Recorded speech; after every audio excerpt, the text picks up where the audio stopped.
get a big lad like you. Why, by the way? Why should a big lad know better just because he's big? King Kong's a big lad. Would he know the way to the toilet block on his first day at school when no one had told him? No, I don't think he would. Anyway, a few hours back, the infinite possibility was supposed to complete a routine manoeuvre, and basically it didn't. It rolled out of orbit, wrecking all the communication equipment, and now I'm very lost in space. Happy World Book Day, everybody. Today I'm going to be reading from The House at the Edge of Magic. Chapter 1. Nine crouched down behind the stacked fish crates at the bustling market. Dead fish always looked so surprised, she thought. Surprised to be dead, surprised to be caught. Well, no one was surprised Nine, anyway. She had no intention of being caught, or of dying, thank you very much, even though she ran the risk of both every day of her life. Nine brushed her fingertips against the empty satchel slung across her body. It wouldn't be empty for long. Focus. She closed her eyes for a heartbeat, then opened them again, just like a cat, sighting her prey, stalking it quietly, pouncing at the edge at the right moment. But instead of bringing a mouse back to her owner, Nine was after a different type of gift.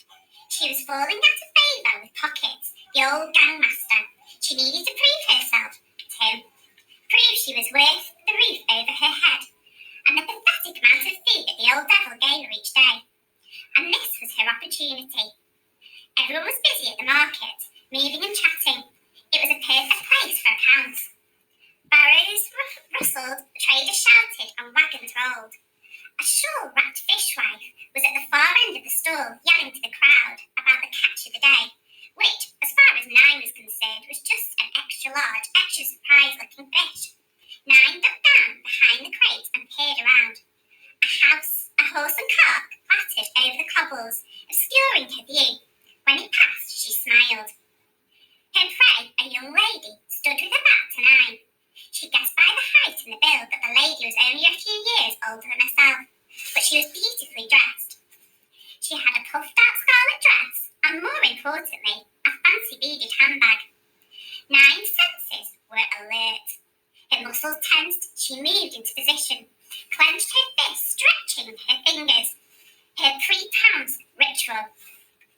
The Scarlet Lady was heading for the fabric shop, straight across the street. Perfect. When she went to open the door, the moment of distraction, Nine would crash into her and snatch the bag. She was on in 3. Oh, she loved the thrill. 2. Focus on the prey. 1. The young lady was nearly at the door. Go! Nine sprinted over the cobbles, aiming for her prize. Thwack! Nine ran straight into her, grasped the bag. The shopkeeper opened the door right at the moment, and his eyes fell on Nine and her outstretched hand. No, this was not good. Nine released the bag. This was definitely not good. The scarlet-dressed lady shrieked and stumbled backwards. With a flash of panic, Nine dashed back towards the fish basket. She could duck and weave through the crates. Hey! Nine gasped at 2 large hands slammed on her shoulders. I saw that, missy. What's your game? Growled the shopkeeper in a deep voice. It's called catch, said Nine. Then she twisted around and grabbed the catch of the day and threw it in his face. The shopkeeper staggered backwards, looking even more surprised than the fish. Nine shoved over the piled fish crates as hard as she could. Dead fish oozing like spilled guts across the street. Alan came from a long line of very scary alligators. He was known throughout the jungle for his scaring. It was what he did best. Alan would start every day polishing his scales, sharpening his nails, and brushing each of his big, scary teeth for at least 10 minutes at a time. And after practicing his frightening faces in the mirror, he'd sneak into the jungle for his morning round of scaring. Somebody swallowed Stanley. Stanley swept into the sea with a splash and a splish. Perhaps he's one of us, thought the other jellyfish, but his stripes were too straight and his tentacles too few. He just floated in the sea, not sure what to do. You see, Stanley was no ordinary jellyfish. Then something terrible happened. Somebody swallowed Stanley! But who could it be? Her tongue was rough as barnacles, her mouth vast as a cave. As she hummed a low song, Stanley tried to be brave. So who had swallowed Stanley? The creature stopped singing. Stanley, down her slimy throat, she coughed and she sputtered, and then, whoosh! With a rush and a rumble, steam burst from her spout. A whale had swallowed Stanley, but now he were out. Stanley dropped with a splash back into the sea, where he bobbed along gently, calm and carefree, until something terrible happened. Somebody swallowed Stanley. But who could it be? George, don't hide from me, George. Come on now. Time for my medicine. There you are, George. Come on now, George. Come on, Grandma. Come on, George. Come on, Grandma. That's silly mess you got on, George. Come on, George. I'm only a little boy, Grandma. You're 8 years old, she snorted. That's old enough to know better. If you don't stop growing soon, it'll be too late. Too late for what, Grandma? It's ridiculous, she went on. You're nearly as tall as me already. George took a good look at Grandma. She certainly was a very tiny person. Her legs were so short she had to have a footstool to put her feet on, and her head only came halfway up the back of the armchair. Daddy says it's fine for a man to be tall, George said. Don't listen to your daddy, Grandma said. Listen to me. But how do I stop myself growing? George asked her. Eat less chocolate, Grandma said. Does chocolate make you grow? It makes you grow the wrong way, she snapped. Up instead of down. Grandma sipped some tea, but never took her eyes from the little boy who stood before her. The creakers. On the day it all began, Lucy Dunstan woke up. On the day it all began, she woke up to a rather unusual sound. It was the sound of the alarm clock ringing in her mum's bedroom. It was the sound of an alarm clock ringing in her mum's bedroom because Lucy's mum wasn't there to switch it off. You see, Lucy was about to find out that while she was asleep in the night, her mum had disappeared. Hello, children. Hello, children. Hello. Happy World Book Day. What she said. We're going to read you this. It's about him. And The Twit by Roald Dahl. love it. What a lot of hairy-faced men there are around nowadays. When a man grows hair all over his face, it's impossible to tell what he really looks like. Perhaps that's why he does it. Okay. You'd rather you didn't know. Then there's the problem of washing.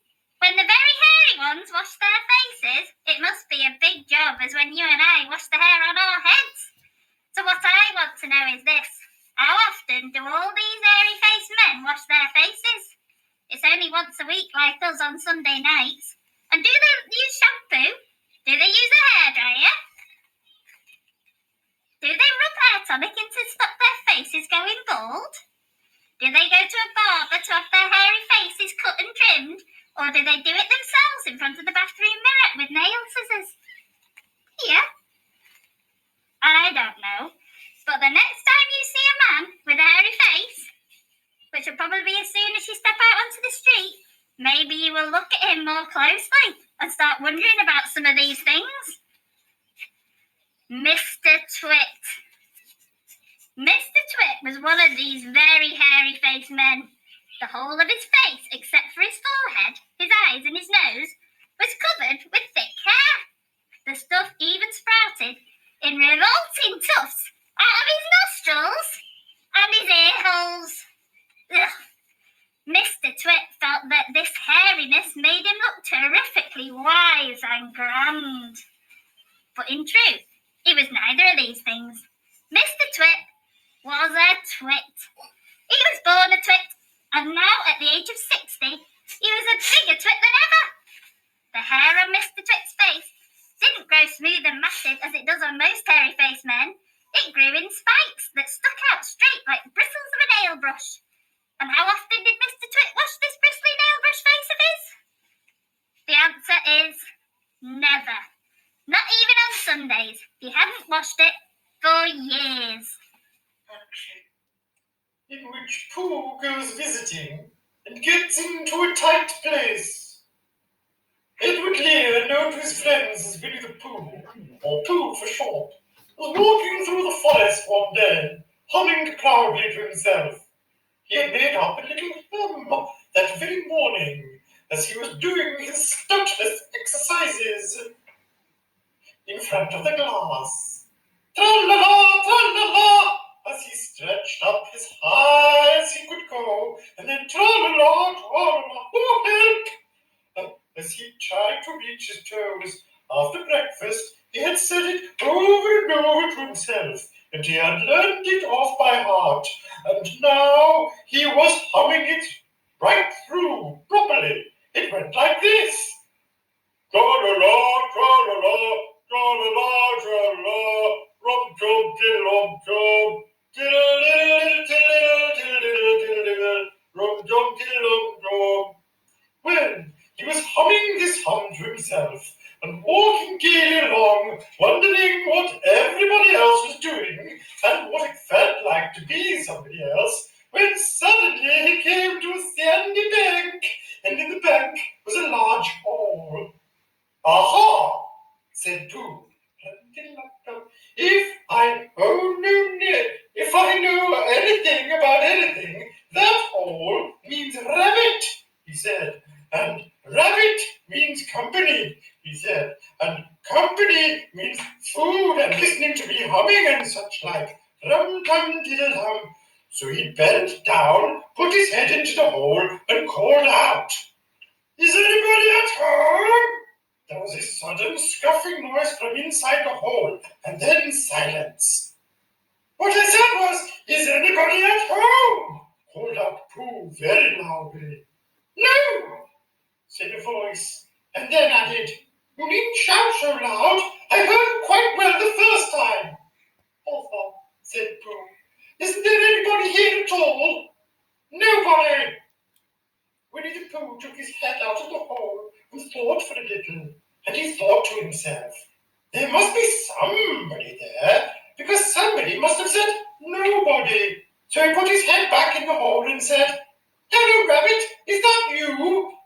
Scratch, scratch, scratch. Dad scratched his head. "Stop scratching, please," said Mum. "We're eating dinner." Mum scratched her head. Dad, stop scratching. "Please," said Dad, "we're eating dinner." Henry scratched his head. "Stop scratching, Henry," said Mum and Dad.